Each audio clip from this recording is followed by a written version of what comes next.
성전은 우리 교회의 어떤 기초석과 같은 그런 부분이기도 하죠. 성령 받은 자들의 삶, 말씀을 가졌던 사람들이 그 말씀에 성령의 기름 부으시는 하나님의 역사를 누리면서 살게 되는 바로 그런 부분이고, 그래서 이제 교회에 나아갈 길을 보여주기도 하고요. 교회가 온전한 성령의 공동체가 되도록 많은 교훈을 우리에게 제시하는데, 10장과 11장에서도 지금 이 교회 안의 편견에 대해서, 고정관념에 대해서 가르쳐주고 있는 것을 보게 됩니다. 베드로가 이 고정관념을 깨고 이방인들에게 복음을 전하였던 그 사건이 아직도 교회 내부에서 이렇게 반항을 일으키고 있는 것을 보게 되는데, 바로 예루살렘에 돌아왔더니 그들 교회에서 할례 받은 자들이 그 베드로의 사역에 대해서 비난을 했다라고 하는 이야기가 나옵니다. 자, 고넬료에게 베드로가 그 복음을 전하고 세례를 베풀어 준 일들이 이제 그 예루살렘 교회에 전해졌던 것이겠죠.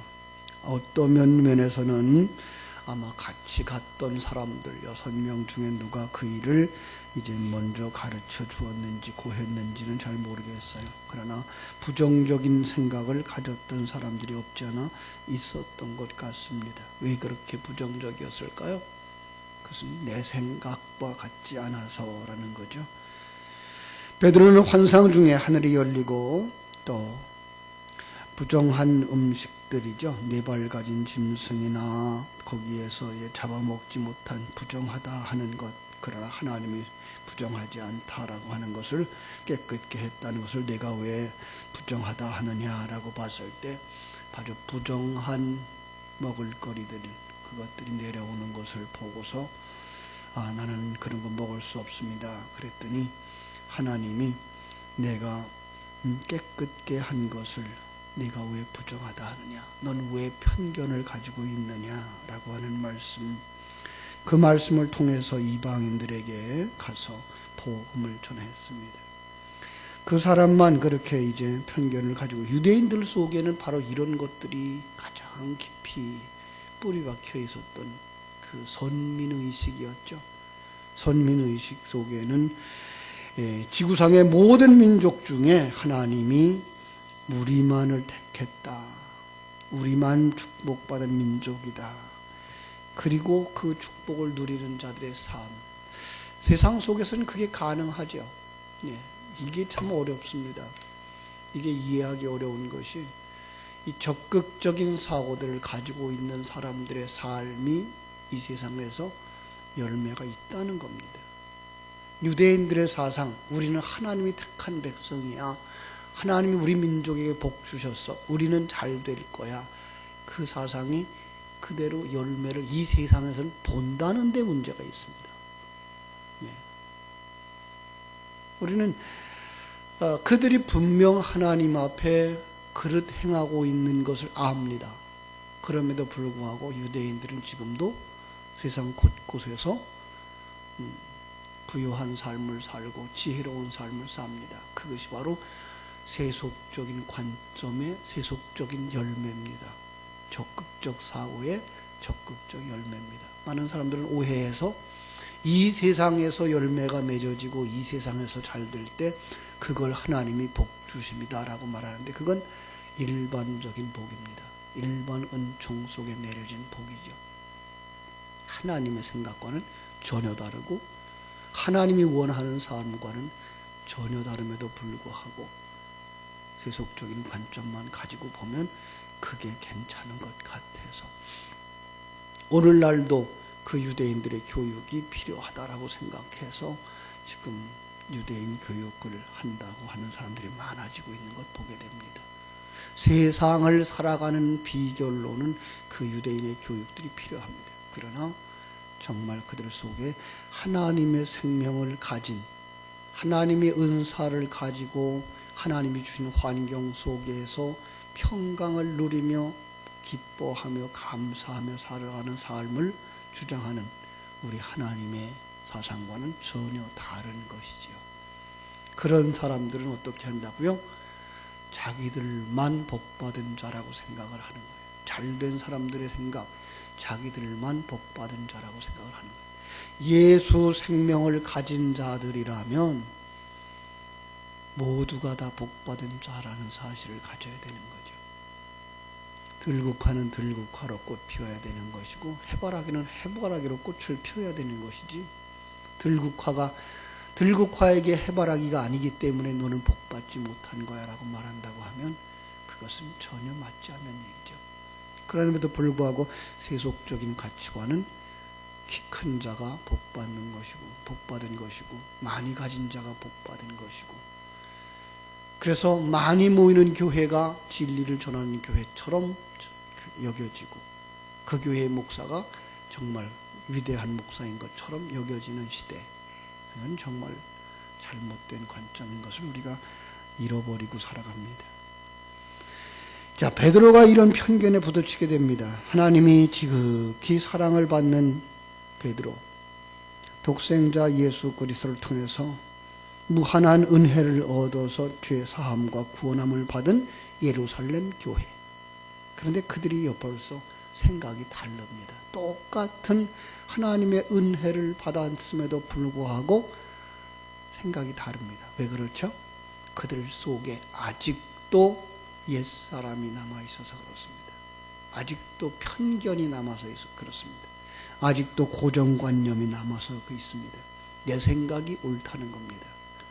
하나님의 뜻은 생각지 아니하고 내 생각에는 이라는 것이 더 그 큰 비중을 차지하고 있기 때문에 그렇습니다. 참 베드로에게 뭐라고 얘기하는 거예요? 왜 당신 마음대로 무할례자에게 찾아가서 그들과 함께 먹었냐라는 거죠. 유대인들은 할례자들이었어요. 무할례자들은 개와 돼지처럼 취급을 했어요. 이방인들이니까. 또 그들에게 자신들의 특권인 하나님에 대해서 전해주고 십자가의 부활과 구원을 왜 전해주었냐라는 겁니다. 이해가 안 되죠. 오늘 우리들로서는 이해가 안 될 수 있어요. 그런데 그 당시의 유대인들의 세계 속에서는 그건 철저한 거예요. 있을 수 없는 일을 베드로는 했다는 거죠. 왜 그들에게 세례를 준 거냐는 겁니다. 누구는 생각지 않는 거예요? 하나님의 뜻은 생각지 아니하고 내 생각만 하고 있는 옛사람의 편견입니다. 이런 경우는 교회 안에도 비일비재하죠. 그죠? 진리의 말씀을 따라가고 성령의 인도하심을 따라가다 보면 그러지 못한 사람들에 의해서 비난을 받습니다. 세상이 그런다고 우리 주님 말씀하셨죠. 요한복음 15장 19절에 보면 세상은 예수님을 따르는 너희들을 미워할 거다라고 말했어요. 세상에서는 환난을 당할 거라고 말씀을 했어요. 그죠? 그래서 모함을 당하기도 하고 편견에 직면하기도 하고 비난을 당할 때도 있습니다. 우리는 하나님이 기뻐하시는 일이라고 했고 성령이 인도하심을 따라서 한 일이지만 주변에서는 그것을 알지 못하고 이해하지 못할 때 이런 비난을 직면하기도 합니다. 그런가 하면 악한 영들에게 사로잡혀서 하나님의 일이 방해받기를 원해서 그 도구로 쓰임받는 사람도 있다고 하는 건 우리는 배제할 수가 없습니다. 생각해 보십시오. 베드로가 누굽니까? 베드로. 예수님의 수제자입니다. 초대교회에 주도적인 역할을 감당하고 있는 주님이 친히 세운 자, 반석과 같은 지도자입니다. 그들은 사도 베드로가 무엇을 하든 이미 성령이 충만한 사람으로 성령의 인도하심을 따라 행동한다고 하는 것 알만한 사람들입니다. 능히 주님께서 인도하시고 성령께서 이끄셨다는 것을 충분히 알 수 있었을 텐데 고정관념 가지고서 자기의 선배이며 자기 앞에 있는 리더까지도 다 비난하고 있는 겁니다. 우리는 어떻습니까? 우리들은 그렇지 않습니까? 하나님이 어떻게 일하시는 것을 내가 보지 못한 것은 생각지 아니하고 그가 하는 일이, 그가 하는 생각이 나하고 다르다고 생각하고 있기 때문에 내가 원하는 것을 하지 않는다고 하기 때문에 비난을 할 수 있습니다. 교회 안에서 어떤 일이 이렇게 대립의 각을 세울 때 우리는 하나님의 뜻을 생각지 못할 때가 너무나 많습니다. 내 생각과 다르다는 거죠. 우리 많은 사람이 그렇게 생각을 한다고 말하고 있죠. 우리가 먼저 예수를 믿었다고요. 심지어는 교회 안에서 나는 이 교회에 오래된 게 다녔다고. 우리의 생각이 우리의 유익대로 판단하고 비난을 받습니다. 예. 만약 우리가 그분을 신실한 사람이라고 믿는다면, 성령의 인도하심을 받는 분이라고 믿는다면, 그리고 성령을 따라 행하고 교회를 사랑하고 교회를 위하여서 수고하는 자라면 오늘 우리는 성령께서 하시는 일을 기다리고 바라다 보아야 할 겁니다. 또 하나, 그때에 이 편견에 대한 대상은 베드로죠.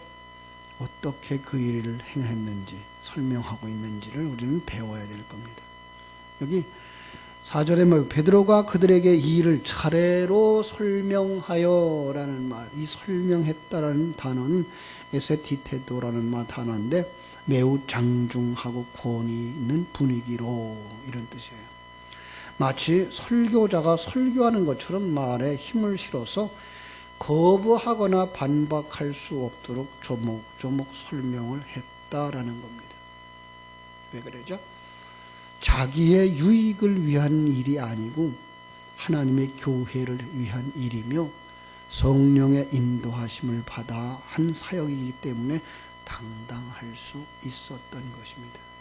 베드로는 그 일을 설명하면서 아직도 깨달아 알지 못하는 그 이해가 부족한 그들을 가슴에 품고, 그렇죠?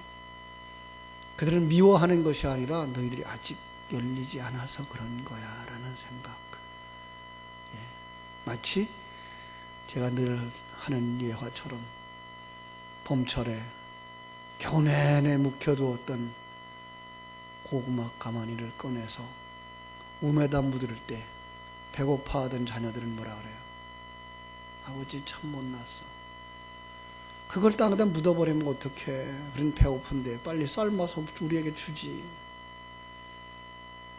가로막는 그 어린아이들에게 설득을 시키고 그들을 가르쳐서 아직도 이들이 여기서 우물 내서 심어서야, 싹을 내서 심어야 가을에 거두어서 겨우 내내 양식이 된다는 걸 모르고 있구나.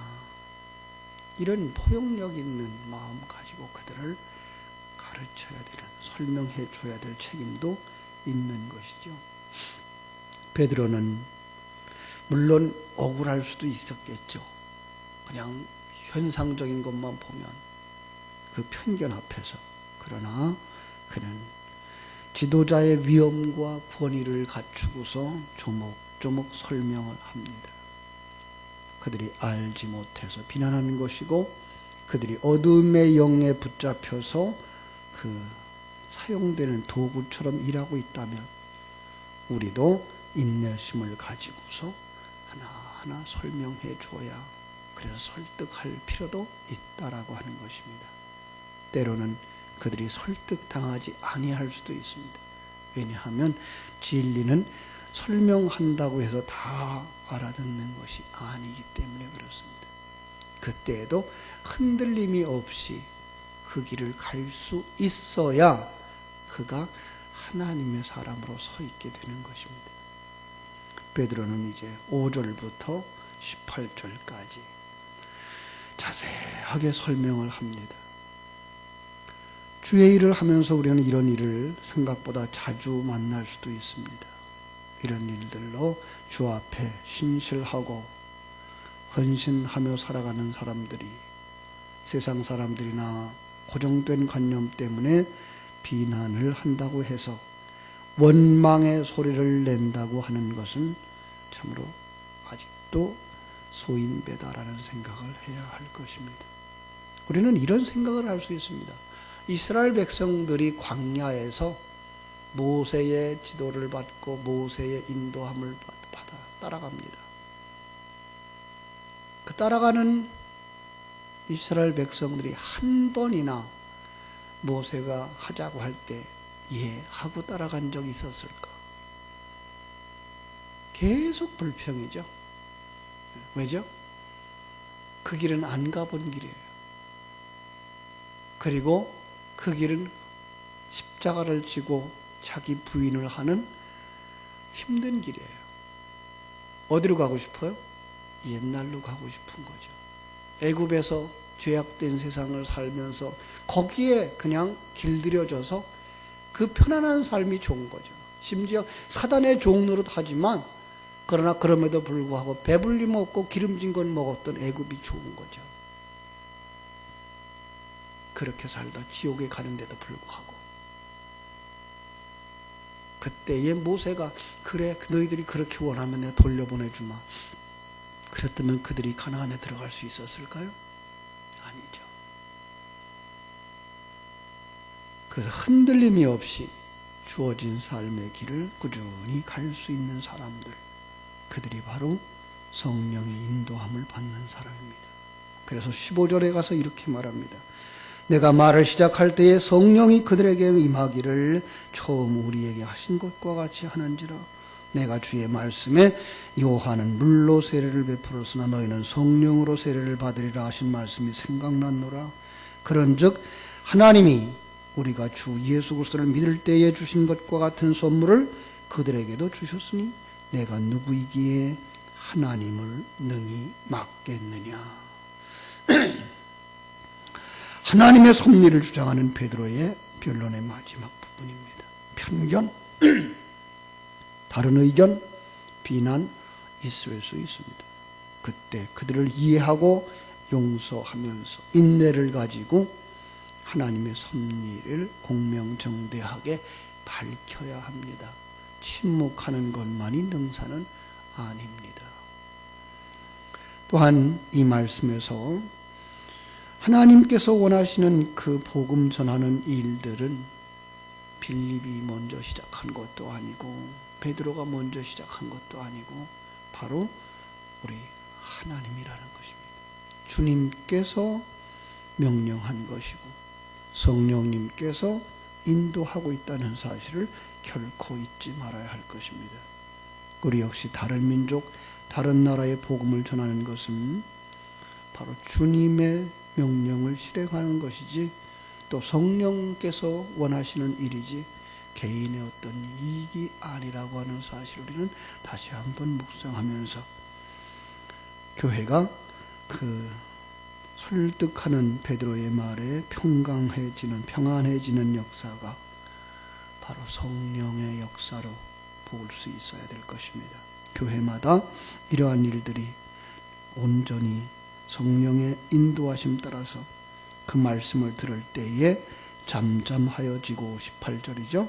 그들이 이 말을 듣고 잠잠하여 하나님께 영광을 돌려 이르되 그러면 하나님께서 이방인에게도 생명 얻는 회개를 주셨도다라고 하는 베드로의 사역에 대하여서 긍정적인 평가를 하게 되었다라고 하는 것입니다. 그렇습니다. 우리는 성령의 인도하심을 따라가는 그 길에 방해도 있다고 하는 것. 그러나 그때에 그 안목을 가진 사람들, 먼저 된 자들이죠.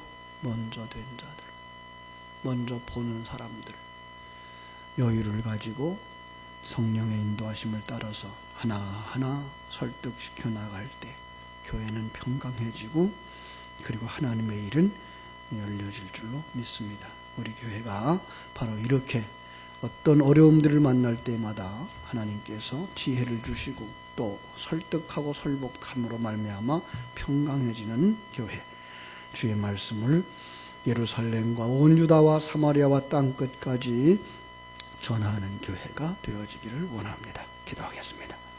하나님 우리 아버지 크신 은혜와 사랑을 감사하고 감사합니다.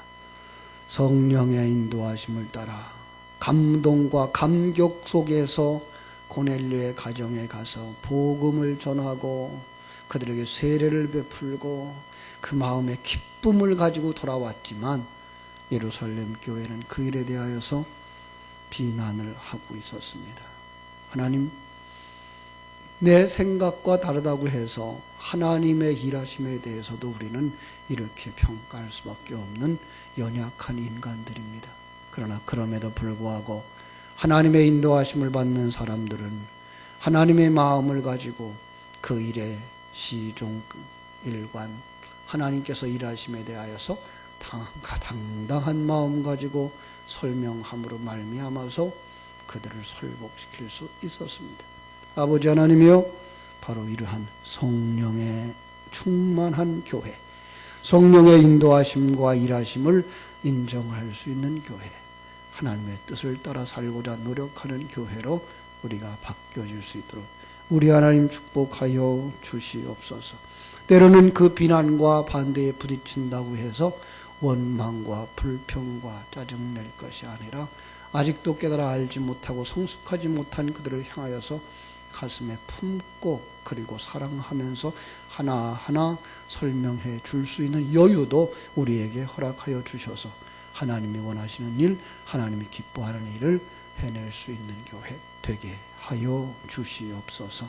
아버지, 우리가 복음을 전하는 그런 일에도 이런 일이 더 좋겠다, 저런 일이 더 좋겠다라는 인간의 생각들 때문에 아버지 하나님이여, 방해받지 말게 해주시고 성령이 우리에게 어떻게 은혜를 입혀주시든지 그 일을, 그 방향을 나아가서 정녕 우리 주변에 하나님을 잃어버린 사람들, 하나님을 떠나버린 사람들, 하나님을 제대로 알지 못하는 사람들에게 생명을 전하는 일들을, 그리고 그들을 주께로 인도하는 일들을 잘 감당함으로 말미암아 지옥 속에 하나님이 허락하신 하나님의 백성들을 이끌어내고 함께 천국까지 가는 믿음의 공동체, 성령의 인도하심을 따라 행하는 교회가 되게 하여 주시옵소서. 주님 앞에 감사하여 이 새벽에도 감사의 귀한 예물 드린 손길이 있습니다. 하나님께서 기억하여 주시고 소원을 따라 응답해 주시되 먼저 그의 나라와 의를 구할 줄 알게 해주시고 성령의 충만함으로 말미암아 모든 문제가 하나님의 은혜 속에서 잘 해결되어지고 있음을 믿는 믿음 가운데에 기뻐하며 감사하며 평강의 삶을 살 수 있도록 축복하여 주시옵소서. 그리고 하나님 주신 환경 속에서 하나님 주신 은사와 능력을 가지고 도전함으로 말미암아 문제를 해결하고 그리고 아름다운 열매를 거둘 수 있는 믿음의 사람들이 되게 하여 주시옵소서. 오늘도 하나님 우리에게 허락하신 환경이 어떠하든지 어떤 사람을 만나든지 그 속에서 흔들림이 없는 진리와 생명의 말씀을 가진 자로서의 삶, 증인의 삶을 감당함으로 말미암아 그들에게 예수 향기 풍겨낼 수 있게 해주시고 진리의 말씀을 전할 수 있어서 그들의 길을 바르게 이끌어갈 수 있는 생명과 능력과 그리고 하나님의 권능을 가진 자들이 다 되게 하여 주시옵소서. 오늘 하루의 삶을 주님께 부탁드리며 거룩하신 예수님의 이름으로 기도하옵나이다. 아멘. 하늘에 계신 우리 아버지여, 이름이 거룩히 여김을 받으시오며 나라의 임하옵시며 뜻이 하늘에서 이룬 것 같이 땅에서도 이루어지이다. 오늘날 우리에게 일용할 양식을 주옵시고 우리가 우리에게 죄 지은 자를 사하여 준 것 같이 우리 죄를 사하여 주옵시고 우리를 시험에 들게 하지 마옵시고 다만 악에서 구하옵소서. 내게 나라와 권세와 영광이 아버지께 영원히 있사옵나이다. 아멘. 자유롭게 기도하시기 바랍니다.